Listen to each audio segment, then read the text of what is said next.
దేవుని మందిరానికి రాకముందు మన దినాలు ఎలా గడిచాయి, మన బ్రతుకులు ఎలా ఉండేవి, అవి మర్చిపోకూడదట. మన పరిస్థితిని, ఎలాంటి పరిస్థితిని దేవుడు ఇప్పుడు ఈ విధంగా నడిపించాడు, ఎన్ని ప్రమాదాల నుండి దేవుడు తప్పించాడు, ఎన్ని కష్టాల నుంచి దేవుడు మనల్ని నెట్టుకొచ్చాడు, అవన్నీ మర్చిపోకూడదు. ఆసాపు తన తొల్లిటి దినాలను జ్ఞాపకం చేసుకుంటున్నాడట.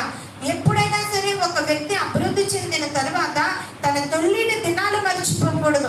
నీ పరిస్థితి ఏంటి, నీ బ్రతుకేంటి, నువ్వు ఎలా ఉండేదానివి, ఎలా ఉండేవాడివి, ఎలాంటి భయంకరమైన స్థితిలో నువ్వు ఉన్నావు,